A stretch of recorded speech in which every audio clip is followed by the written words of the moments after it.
How was it working with, you had David, I mean, you've had some great people in this series, as you always do. David Walliams, what was he like? Oh, he's a joy. We're going for dinner with him this week, aren't we, Karen? Yes. And he's not going to look like a mole, so I'm going to find it really weird. I'm just going to be staring at him. But you must get some actors who take part in Doctor Who, and it's a real thrill for them as well to be in it. Yeah, it seems like everyone, because we're so close, and we have a lot of fun at work, and we always say it must be weird for people coming in to come into a group that's already established, but everyone seems to just come in and grab it by the horns and really enjoy themselves. I mean, like, all credit to the crew actually up in Wales, because they really set the tone and make it what it is, and they are, having worked on other crews, they are remarkable, aren't they? They really are, and we're very lucky to get the type of actors we do, and we're often very lucky. People like sort of Michael Gambon, who have young children, and they do it for their kids. Richard Curtis, and it's sort of, it just means that we strike luck, really. Yeah. You have to work with CGI quite often, and sort of, I guess, not acting with each other, but acting with the screens all the time. What's that like? Cool, fine. Yeah.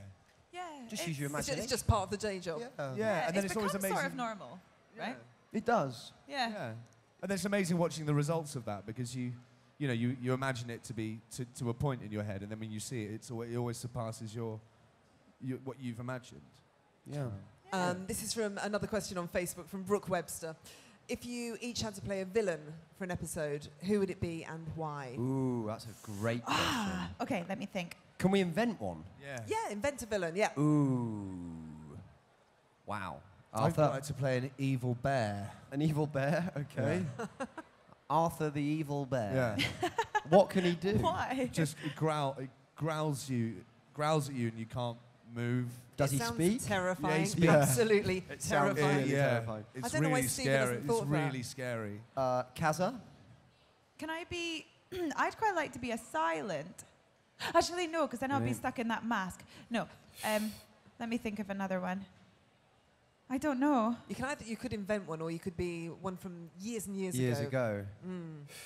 I will interject there while you're thinking, Kate. Go on then, Matt. I would like to play the devil, but with a twist, because I think imagine if the devil and the Doctor, in some way, became entwined, or the devil possessed the Doctor, or I don't know, the Doctor had to get inside the devil's body and jiggle it about or something. I don't know, but the devil.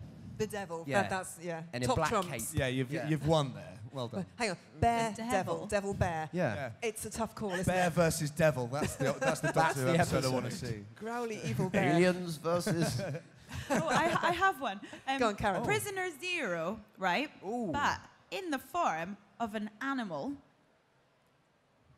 Yeah.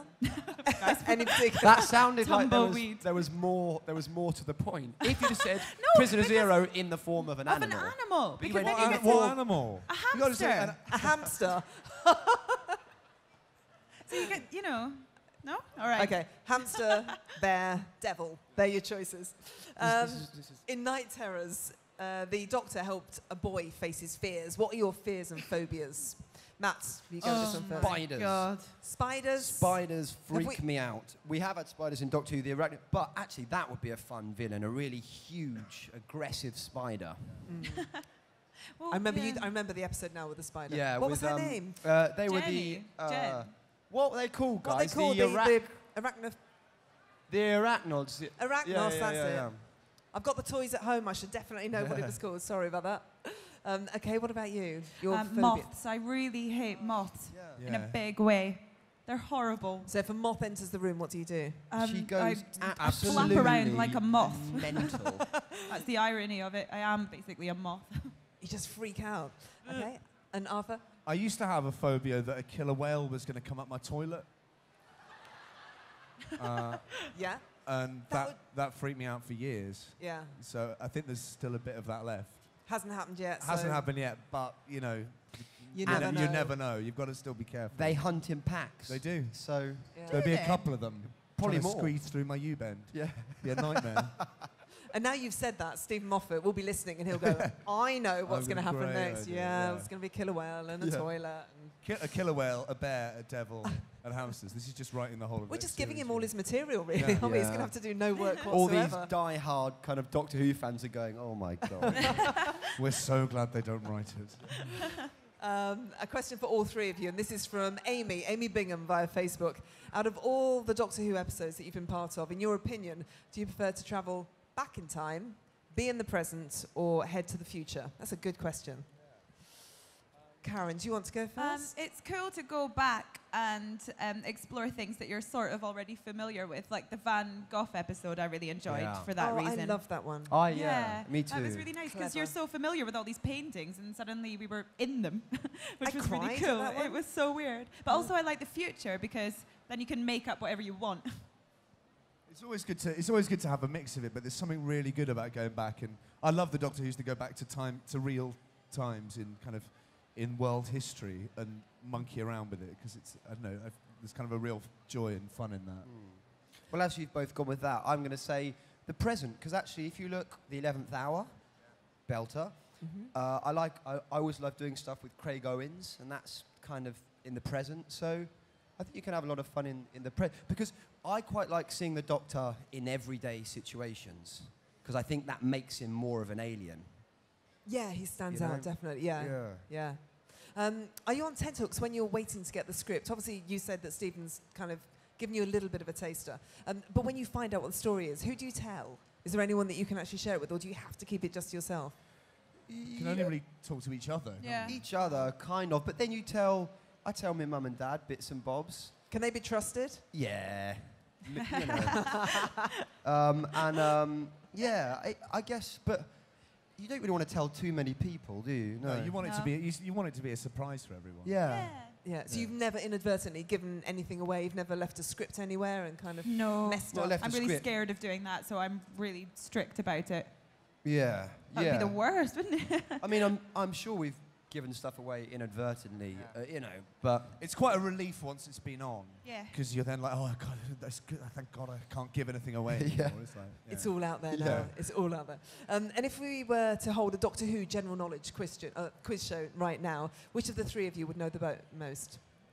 Karen? Really? Is Karen the expert when it comes to whoa, Doctor Who? whoa, look right, baby. No. Karen? I don't know. Yeah, I reckon. Okay, she, this What? sounds like a challenge. Well, you know, let's put it to the test.